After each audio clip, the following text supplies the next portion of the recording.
말씀은 메시아의 강림과 사랑, 제목의 말씀이 되겠습니다. 본문 말씀은 이스라엘이 아수르에 의해서 징벌을 당하여서 그 형편은 아주 처참하게 되었지만은 오히려 그런 상태에서 메시아에 대한 예언으로 희망을 주고 있습니다. 이스라엘 백성들이 막 모든 소망이 막 사라졌을 때 하나님은 절망의 말씀으로 또 찍어 누르는 게 아니고 하나님께서 소망의 말씀을 주시는 거예요. 그들이 어렵게 된 원인은 다 한 가지예요. 하나님이 그렇게 하신 게 아니에요. 자기들의 죄 때문에. 자기들의 죄 때문에.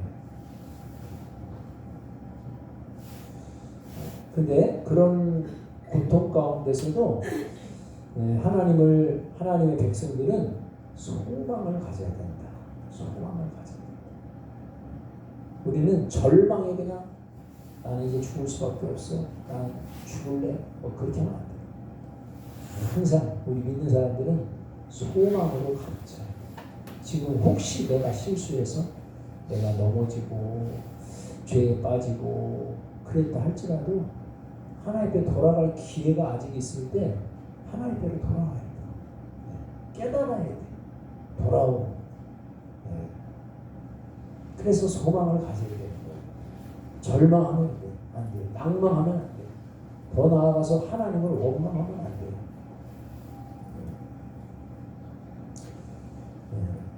그래서 여기 본문은 이 세잔한 다윗 왕조의 후손 중에서 고목에서 싹이 나고, 고목이 오래된 나무잖아요.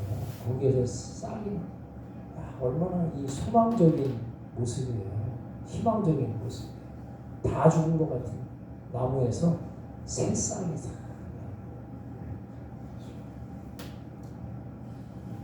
그래서 이 다윗 왕조의 후손 중에서, 다윗 왕조는 벌써 이제 오래됐잖아요. 지나간 지 오래됐잖아요. 야, 이제 우리 민족은 끝났다. 우리 전성기는 끝났어. 그렇게 여겨지는 그런 때라도 할지라도 거기서 신적 권세를 소유한 메시아가 출현해서 온 세계를 평화로 통치하실 것을 예언한 그러한 내용의 말씀입니다. 여기 보니까 메시아가 출생하는데 하나님이 다 약속을 하신 거예요. 그냥 우연히 그냥 메시아가 짱 나타나는 게 아니라 하나님께서 다 말씀하신 대로 그대로 그 말씀하신 내용을 다 밟고 오신 거예요. 먼저 메시아는 어디서 오시냐? 다윗의 후손으로 오신다. 다윗의 후손으로. 다윗의 후손으로 오신다. 다윗의 후손으로 오지 않은 메시아라고 하는 사람은 다 가짜야. 다 가짜야. 그러니까 자기를 메시아라고 하는 사람도 있잖아요. 다 가짜야. 다. 왜? 다윗의 후손으로 오신 메시아가 진짜야. 다윗의 후손으로 와야 돼. 다윗의 후손. 왜? 하나님 그렇게 약속하셨어요. 요한복음 4장 22절에 예수님께서 수가성 여인과 이야기할 때도 구원은 유대인에게서 나느니라. 구원은 우리가 한국 사람이지만 우리 한국 사람인데 왜 우리가 유대인 예수님을 우리가 메시아로 믿어야 돼? 기분 나쁘다 이거. 아니 우리 토종 한국 사람이 얼마나 많은데 왜 그거 이만희도 있고 삼만희도 있고 막 오만희도 있고 막 정명석이도 있고 막 우리 한국 사람 여러 명 있는데 30명 있는데 그 중에 하나 택해가지고 믿어야지. 기분 나쁘게 왜 유대인 믿어? 그럴 수 있잖아요. 근데 유대인은 구원은 유대인에게서 난다. 이스라엘 백성들이 믿는 하나님이 그 하나님이 진짜 하나님, 참 하나님이다 이거예요. 왜? 천지를 지으신 분이 바로 그분이셔요. 그분. 우리를 다 지으신 분이 비록 민족이 달라서 그쪽은 이스라엘이고 우리는 한국 사람이라 할지라도 그들이 믿는 하나님은 참 하나님이시다. 나오미를 따라왔던 모압 여인 룻이 있잖아요. 모압은 밀곡을 믿잖아요. 무상수네. 밀곡뿐만 아니라 그 모습을 다 막 그런 걸 믿잖아요. 그런데 룻은 가만히 보니까 이것저것 다 신이 되는 게 아니라 보니까 우리 시어머니 나오미가 믿는 하나님이 참 하나님이시다. 그래서 그 나오미를 따라오는 아무것도 없는 돈도 없고 남편도 없고 뭣도 없고 아무것도 없는 나오미를 모압 여인 룻이 따라온 이유가 바로 뭐예요? 뭐가 있어서 따라온 게 아니에요. 돈이 있어서 따라온 게 아니에요. 뭔가 명예를 뭔가 얻으려고 뭔가 일말의 기대감을 가지고 따라온 게 아니란 말이에요. 뭐 때문에 왔느냐? 그가 믿는 그 어머님이 믿는 하나님이 나의 하나님이 되시리니 그것 때문에 따라왔다는 거예요. 그것 때문에. 민족은 틀리지. 모압 여인은 아주 가증한 민족이에요. 모압, 암몬. 그것은 롯, 이제 룻이 아니라 이제 롯, 아브라함의 조카 롯. 롯이 소돔과 고모라가 멸망할 때 이제 롯이 겨우 살아나왔잖아요. 아브라함의 중보기도 때문에 다 죽었어 이제. 그 사위들도 자기 장인 어른이 얘기하는 것이 농담인 줄 알았다가 다 멸망당했잖아요. 그래서 남자가 없어요. 그래가지고 그 두 딸이 아버지한테 술 먹이고 가서 동침해가지고 얻은 민족이 모압과 암몬이에요. 큰 딸은 모압, 작은 딸은 암몬. 그래가지고 하나님께서 모압과 암몬 족속은 이게 불륜으로 생겨난 자손이잖아요. 그러니까 영원히 여호와의 이스라엘의 총회에 들어오지 못하도록 하나님이 그냥 저주를 내리셨어요. 그런데도 보세요. 모압의 여인 룻. 헷갈리지 마시고. 룻은 나오미의 하나님. 그건 이스라엘의 하나님이시잖아요. 나오미가 비록 가난하고 과부고 남편도 없고 아들도 없고 아무것도 없어. 아무것도 없는데 그들이 믿는 하나님, 그들이 섬겼던 하나님, 그들을 애굽에서 인도해내신 하나님, 그 하나님이 참 하나님이시구나. 그걸 이 가증한 민족 모압 여인 룻이 그걸 깨달은 거예요. 그래가지고 그 하나님을 쫓아서 온 거야. 그렇게 했더니 어떻게 해요? 하나님께서 이 모세, 이 다윗의 계보에 이 룻을 다 넣으시는 거예요. 다윗의 증조 할머니가 룻이야.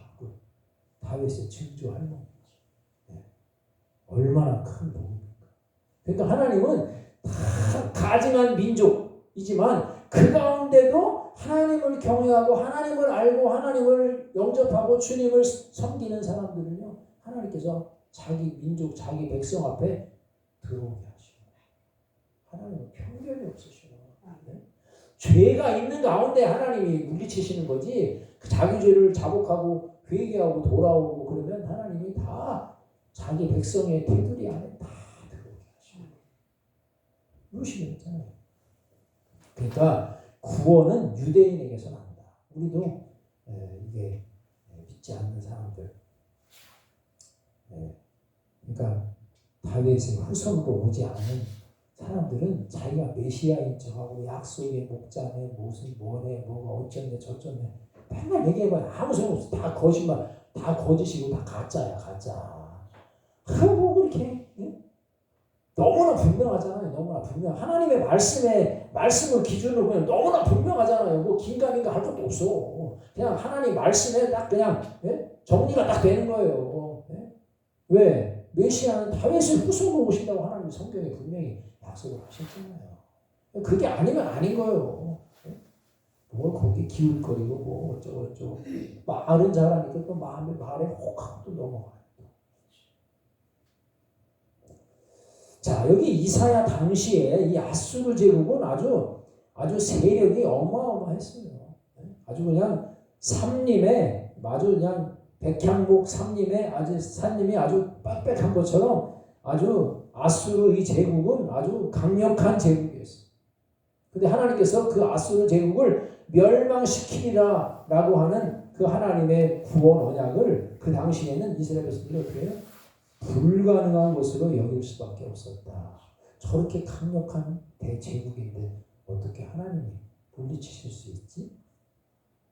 이렇게 되는 거예요. 하나님은 참 크신 하나님, 능력의 하나님이심을 우리가 믿어야 돼. 우리가 다른 세상 나라를 믿지만 열방은 통에 한 방울 물과 같다.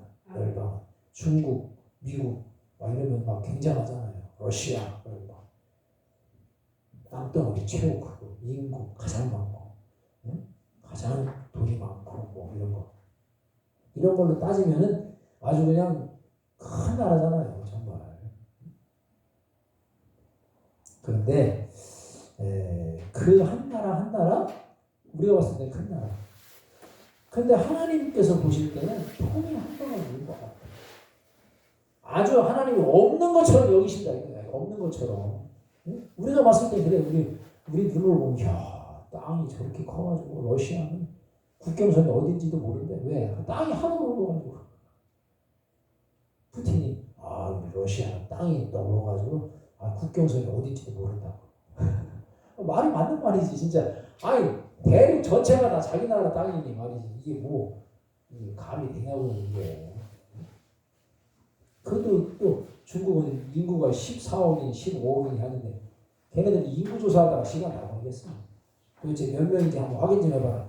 확인하러 갔는데 몇 명입니다 하는데 그 순간에 벌써 몇 천만 명이 또 생기는 거야. 인구가 얼마나 많은지. 그런데 하나님께서 보실 때는 통에 한 방울 물과 같다. 하나님께서 아수르를 멸망시키시리라. 그 아수르가요 BC 722년에 멸망당하잖아요. 북이스라엘이 아수르한테 멸망당하잖아요. 그 나중에는 아수르는 BC 612년에 멸망당. 바벨론에 있어. 가장 강력할 때 하나님께서 그 제국을 하나님 멸망시키십니다. 바벨론도 마찬가지. 하나님께서 바벨론이 생기기 전부터 하나님께서 이사야를 통해서 예언하시는 거예요. 이 나라가 생길 것이고 이 나라가 흥왕할 것이고 이 나라가 70년 만에 끝날 것이다. 그걸 다 말씀하셔요. 가장 강력할 때 바벨론이 멸망하는 거예요. 꼭 이스라엘이 사로잡혀 있던 그 기간이 바벨론 기간이에요. 하나님이 역사를 주관하시는 거예요.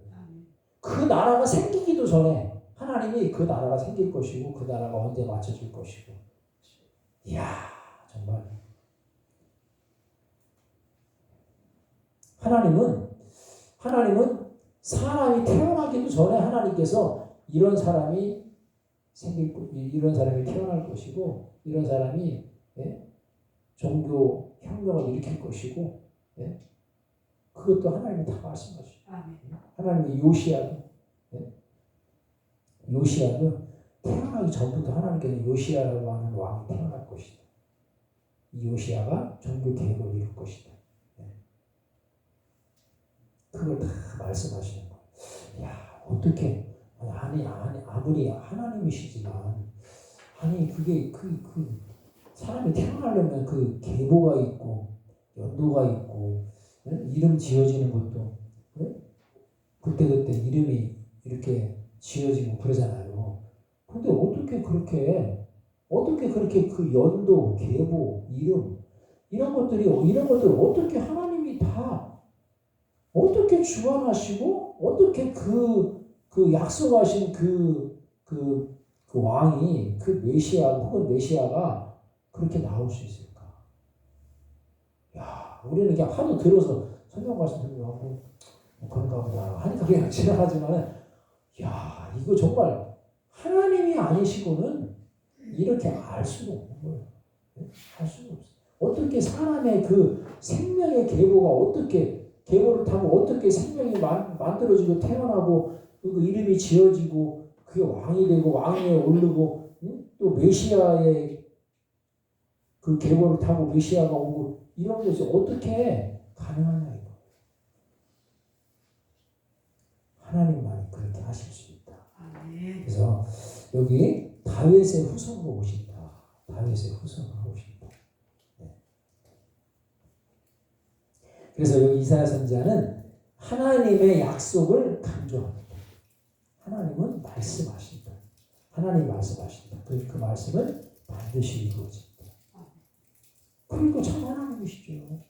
이스라엘의 하나님이시지만 그분은 참 하나님이시죠. 우리들의 하나님, 모든 사람들을 지으신 하나님이시고 인간의 생사화 복을 주관하시는 하나님이시다 이거예요.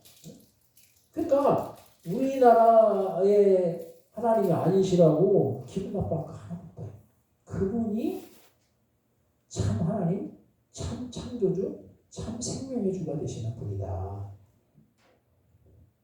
그래서 장차 이 쇠잔한 다윗 왕조의 후손 중에서 그렇게 신적인 권세를 소유한 한 메시아가 출현해서 유다뿐만 아니라 온 세계를 평화로 통치하실 것을 예언하며 그 이스라엘 백성들을 격려하는 거예요. 결국 뭐예요? 이새의 줄기에서 한 싹이 난다는 거 바로 뭐예요? 한 싹은 바로 다윗의 자손 예수 그리스도를 말씀합니다. 여기 한 싹이라고 하는 것은 이것은 세상 사람들의 보기에 좀 이렇게 화려하지 않고 보잘것 없이 보이는 그런 모습으로 오신다. 예수님의 초림의 예수님은 그걸 예언한 거예요. 그러니까 초림의 예수님은 약함으로 오셨죠. 어린 아기의 모습으로 오셨잖아요. 그러나 나중에 어떻게 창대하게 되신다. 겨자씨처럼 아주 작게 오셨지만 많은 민족을 만국을 덮는 복음의 큰 나무 그늘이 되실 것이다. 그걸 예언적으로 선포하는 말씀입니다.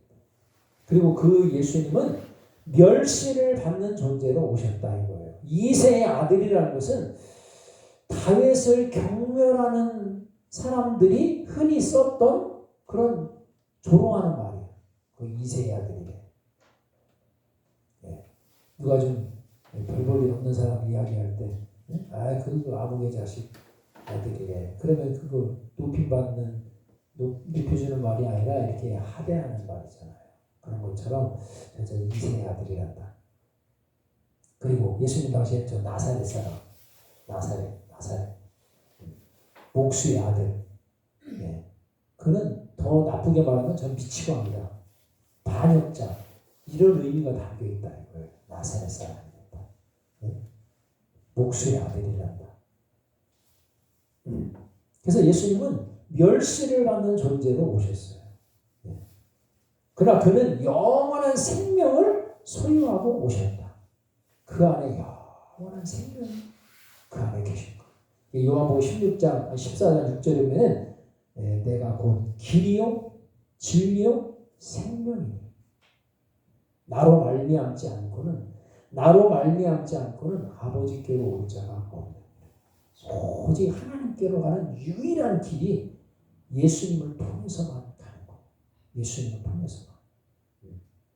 영생 얻는 것도 진리를 알게 되는 것도 진리 가운데 사는 것도 생명을 얻는 것도 오직 예수 그리스도를 통해서만 하나님께로 가게 된다.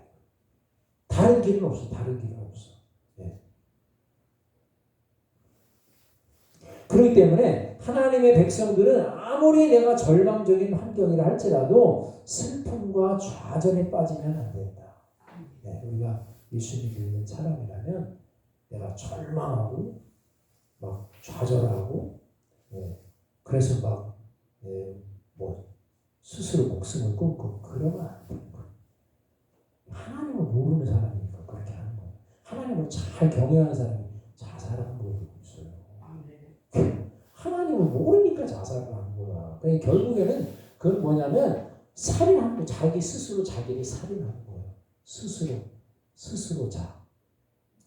살인. 자살이잖아요. 자기가 자기를 죽인 거예요. 살인하지 말라고 했잖아. 하나님이 주신 생명이에요. 우리는 하나님이 주신 생명이야. 우리는 부모님이 나를 낳았다. 부모님한테 책임을 돌릴 수 있지만 엄밀히 말하면 부모님도 뭐 내가 나를 낳은 게 당신들 의지로 낳은 게 아니거든. 나는 딸을 낳고 싶은데 아들일 수가 있고, 아들을 낳고 싶은데 딸일 수도 있고, 별의별 생각. 부모님들이 자기 배, 어머님이 자기가 잉태했는데 자기 뱃속에 어떤 아기가 들어있는지 자기가 알게 뭐야. 자기가 알아요?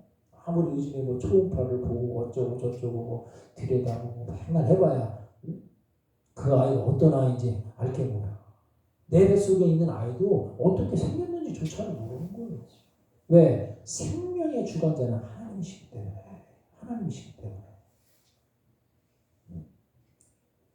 그렇기 때문에 하나님을 경외하면 나를 지으신 분. 나를 지으신 분이 하나님이시구나. 나를 낳아주신 분은 부모님이시죠. 나를 낳아주신 분은 부모님이지만 나를 지으신 분은 하나님이시다. 그러니까 하나님께 영광을 돌려야 돼. 이거 부모님 탓할 게 없어. 자기가 잘 되면 내 탓. 자기가 잘못되면 부모님 탓. 부모님이 나를 잘못 낳아가지고 내가 잘못됐다. 이렇게. 잘 되면 다 자기 탓이야. 사람이 얼마나 교만한지 몰라요. 그러니까 하나님 앞에 나의 생명을 지으신 분이 바로 하나님이시다. 그러니까 참 그걸 깨닫는 순간에 부모님께도 고마워요. 부모님께 원망이 1도 안 가. 아무리 나를 뭐 잘해줬든 못해줬든 뭐 그러면 나를 낳아주셨으니 참 감사해. 왜? 하나님이 부모님의 몸을 통해서 나를 이 땅에 내보내신 것은 나에게 영원한 생명을 주시기 위해서. 내가 이 땅에 태어나지 않았어. 영원한 생명이 무엇인지 모르잖아요. 하나님 안에 있는 그 영원한 생명이 무엇인지 모르잖아요. 어떤 사람은 태어나지 않은 사람이 복이 있는 사람. 참 영생이 뭔지를 모르니까 그런 소리 하는 거예요. 영생이 뭔지 하나님이 나에게 선물로 주시고자 하신 그 영원한 생명이 뭔지를 모르니까 그냥 내가 괜히 태어났다.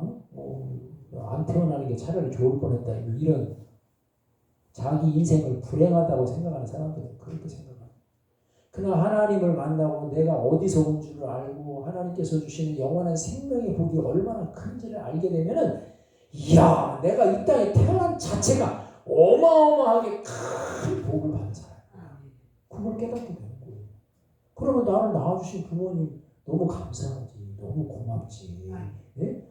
뭐 부모님한테 뭐 대들고 그런 게 없어요. 너무 그러니까 우리가 은혜를 받아야 돼. 하나님이 나를 지으셨구나. 나를 이 땅에 보내셨구나. 나에게 영원한 생명을 주시려고. 이 땅에 왔으니까 우리가 이제 예수님을 알고 예수님을 영접하고 영원한 생명의 복을 받을 기회를 얻은 거잖아요. 태어나지 않았어 봐. 그럼 영원한 생명이 그 사람 태어나지 않은 사람에게 주어지는 게 아니잖아요. 그러니까 일단 내가 생명을 가지고 태어난 것이 너무너무 큰 복을 받은 거다. 이 땅에서 잘 되고 안 되고 그건 둘째. 잘 돼도 그건 영원한 축복이 아니고 못 돼도 그건 영원한 아픔이 아니에요. 그러니까 하나님 앞에 내가 나를 지으신 분을 알고 나에게 영원한 생명의 복을 주시는 그 하나님의 은혜를 기억할 때 너무너무 감사한 거예요. 너무너무 감사한 거예요.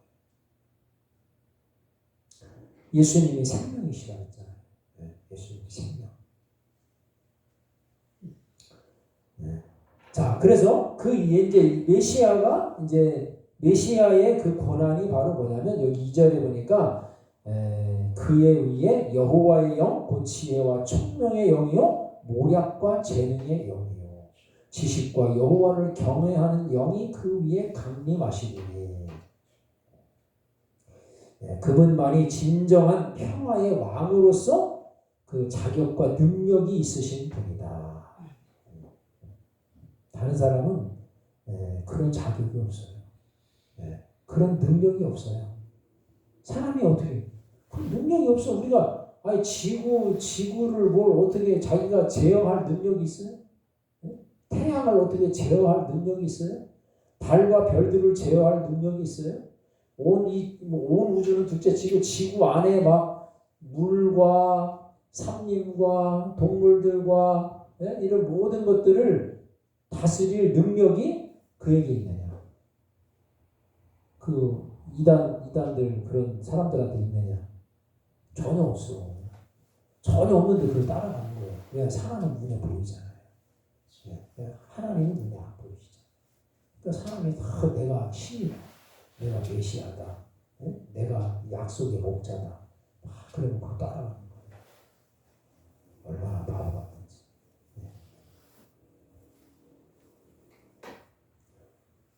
그러나 우리 예수님은 그럴 능력, 창조주이시니까 당신의 지으신 모든 것들을 다스릴 능력이 그분에게 있으시다. 여기 3절에서 5절까지. 그래서 이 메시아는 모든 것을 다스리신다. 모든 것을 다스리신다. 하나님의 진리를 가지고 통치하신다. 그래서 예수 그리스도의 사역은 창조의 사역. 태초부터 계셨다잖아요. 말씀이 육신이 돼요. 그 말씀이 천지를 창조하신 그 말씀이 육신이 되어 우리 가운데 거하셨다. 그래서 예수님이 오셔가지고 우리를 위해서 행하신 가장 큰 사역이 바로 뭐냐면 우리를 구속하시는 사역인데, 다른 말로 말하면 우리의 죄를 대속하시는 사역, 대신 속하시기 위한 사역이에요. 그래서 피 있는 육신의 모습으로 이 세상에 오신 거예요. 그래서 예수님이 십자가에서 우리의 죄를 다 도말하신 거예요. 그러니까 우리는 우리의 그 의로움을 가지고 하나님 앞에 나와요. 오직 예수님이 나의 죄를 십자가에서 대속하시고 대신 피를 흘리셨다. 이게 대속이거든요. 예수님이 그 일을 하시고 다 이루었다고 하셨어요. 다 이루었대. 뭘 이루어? 우리를 위한 대속의 사역을 예수님이 다 이루신 거예요. 그거 이외에 다른 또 사역이 필요하잖아요. 우리를 대속하실 다른 사역이 또 필요하잖아요. 예수님의 십자가 사역 외에는 우리의 죄를 대속할 또 다른 사역이 필요하지 않다. 거기서 완성이 된 거예요. 그 완성된 것이 증거로 나타나는 게 바로 뭐예요? 예수님의 부활이에요. 부활은 다시 살아나는 거잖아요. 사망 권세를 이기시고. 사망 권세는 뭐예요? 죽음의 값, 죄의 값은 사망이라고 했잖아요. 죄의 값을 예수님이 십자가에서 다 도말하셨어. 도말하신 증거가 예수님의 부활이에요. 죄가 사해졌기 때문에 사망 권세를 이기시고 부활하신 거예요. 사망 권세를 이기시고 부활하신 다음에는 뭐예요? 그 다음부터는 영원한 생명의 하나님의 자녀가 되는 거예요. 영원한 생명.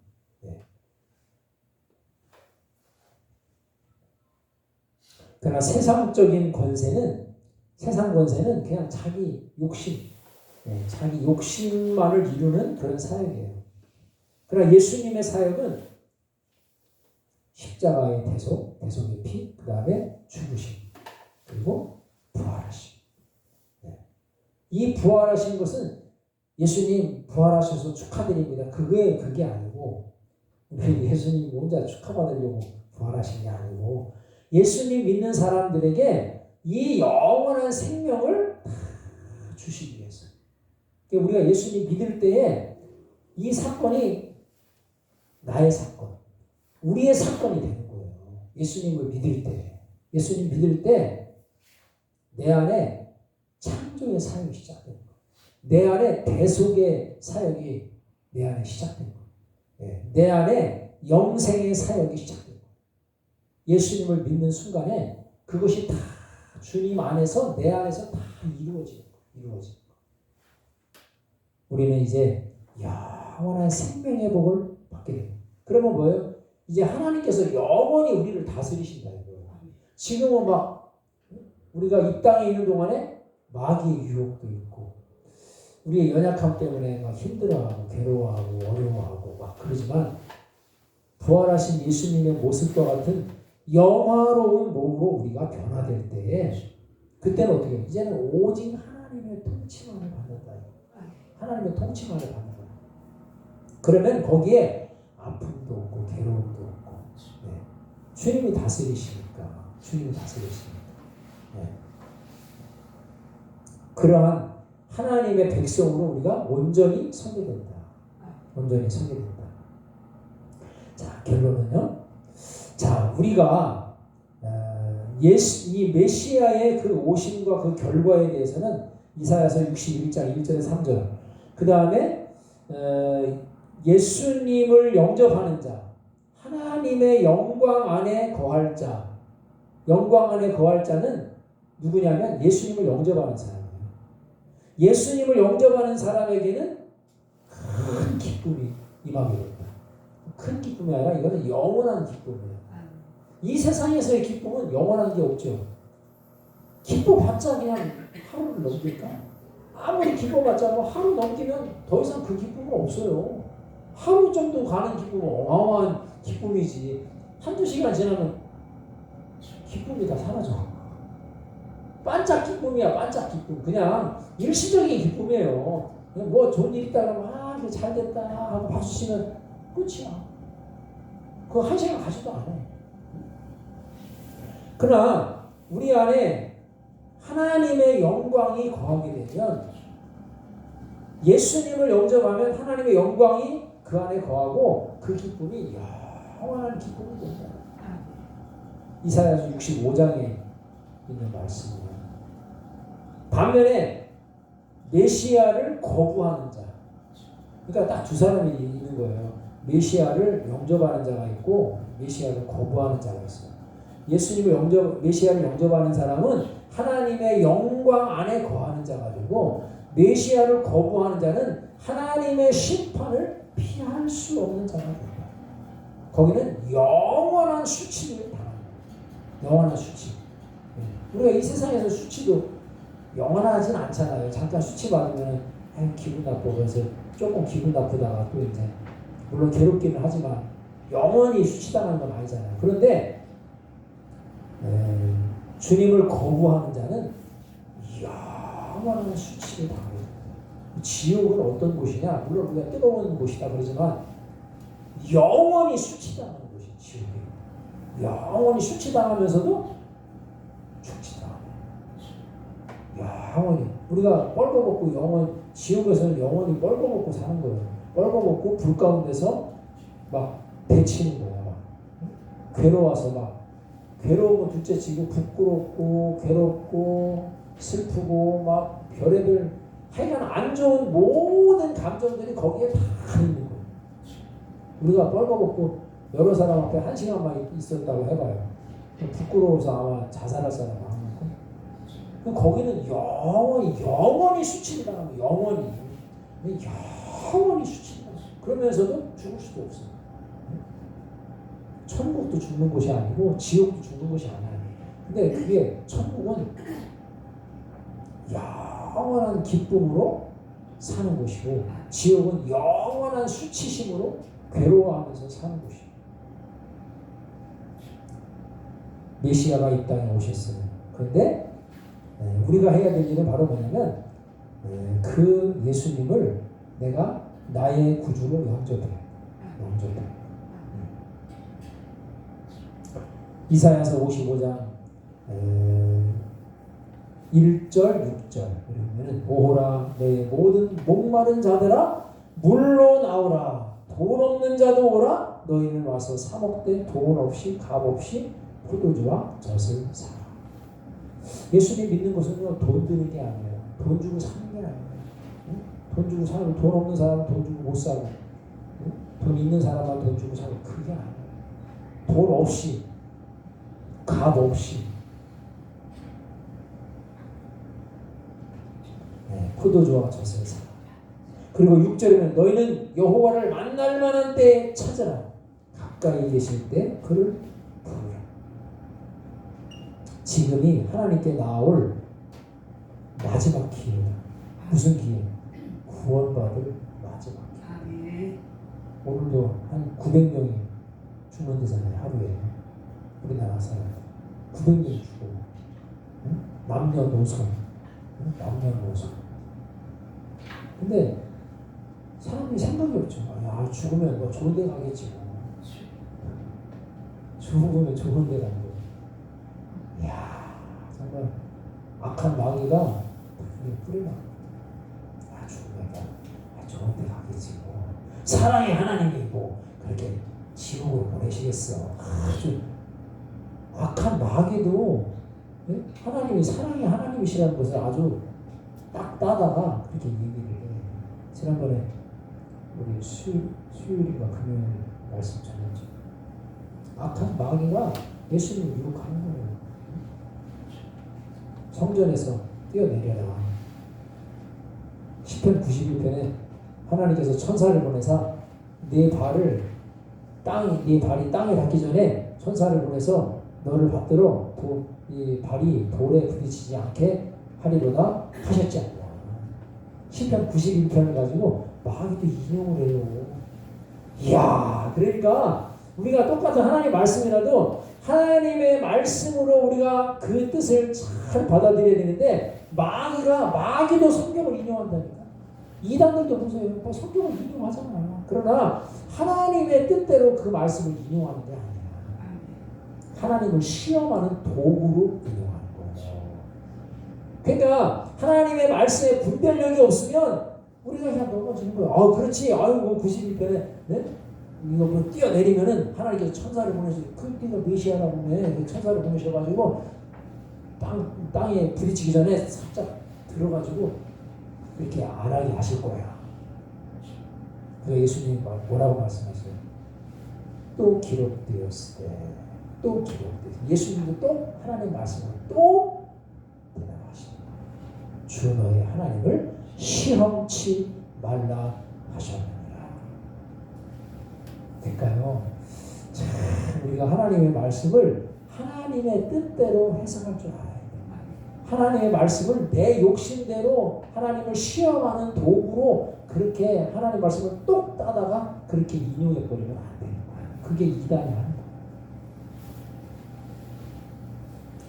거예요. 예수님을 만나 예수님을 영접할 마지막 기회다. 그러니까 우리가 신앙생활은요 언제나 이 종말론적인 신앙생활을 우리가 해야 됩니다. 지금이 어떤 때냐? 지금이 어떤 때인데 우리가 죄를 받을 수 있느냐? 지금이 어떤 때인데 우리가 뇌물 받고 하나님을 떠날 수 있느냐? 엘리사 시대 때부터 그랬잖아요. 엘리사는 나아만이 막 많은 뇌물을 가지고 뇌물이 아니지 고쳐주기만 해봐라 그냥 다 주고 간다 해가지고 막 금도 가져오고 옷 10벌도 가져오고 막 은도 막 10달란트인가 막 가지고 오고 막 고쳐주기만 해봐라 내가 다 주고 간다 그렇게 했는데 안 받잖아요. 왜 안 받았습니까? 자기가 고쳐준 게 아닙니까? 거저받았으니 고쳐주어라. 하나님의 능력으로 고쳐주시는 거지 엘리사가 자기 능력으로 고친 게 아니거든. 그러니까 너무 잘하는 거예요. 아니라고 이게 내가 받을 게 아니라고 가져가라. 아이고 주고 싶은데 안 받는 거예요. 근데 그 옆에서 보던 게하시가 아이고 바보같이 좀 받아서 나한테 주지. 별의별 생각을 다 했겠지. 근데 안 받고 가니까 그냥 원래 산 넘어가니까 안 보일 때 쫓아가고 나한테 그거 좀 주시오. 선지자 생도가 왔는데 아까는 안 받으셨는데 2명이 왔는데 예? 은좀 한 달란트 주시고 옷 2벌 주시고 그랬더니 아이고 그래 뭘 한 달란트 2달란트 받아라 아이고 더 주고 싶은데 얼른 갔다가 몰래 숨기고 다 왔잖아. 야 에베사가 응? 게하시야 내가 어디 갔다 왔냐 아무 데도 안 갔다 왔어. 내가 왜 거짓말하냐. 네가 나아만 장관 만날 때 내 심령이 감각되지 아니하더냐. 안 봐도 아는 거야. 하나님께서 다 깨닫게 하시고 지금이 어떻게 은을 받으며 옷을 받으며 감남원이나 포도원이나 남종이나 여종을 받을 때 지금 그때가 언제고 그때가 언제인데 BC 그때가 한 700년대 그때 벌써 그때부터 그렇게 종말론적인 믿음 생활을 하는 거예요. 엘리사 선지자는 나아만에 있던 문둥병이 너한테 갈 거다. 그러자마자 그냥 게하시의 몸이 눈과 같이 휘어져가지고 문둥병이 걸려가지고 눈과 같이 휘어졌다 했어. 그 다음에 어떻게 됐는지 몰라. 그러니까 우리가 하나님 앞에 우리는 언제나 야 예수님 다시 오시려면 한 50년 있어야 돼. 예수님 다시 오시려면 100년, 200년은 더 있어야 될걸? 아니지. 지금 2000년 지났는데 3000년 정도 1000년은 지나야 다시 오시겠지. 아니에요. 네. 예수님이 오늘 오신 거야. 오늘 주님을 만나는 거예요. 오늘 900명 가운데 부활하신 예수님을 만나는 사람은 오늘 900명은 만나는 거예요. 그 영혼이 천국에서 만날지 지옥으로 떨어져서 만날지 그런 거지. 예수님이 우리를 위해서 예수님 오신 것은 우리를 구원하시기 위해서 오셨지 우리를 멸망으로 인도하시려고 오신 게 아니잖아요. 네. 우리가 정말 성탄절도 다가오는데 정말 예수님을 내 안에 중심에 모셔드리고 주님과 동행하는 믿음의 승리자들이 다 되시기를 주의 이름으로 축원합니다.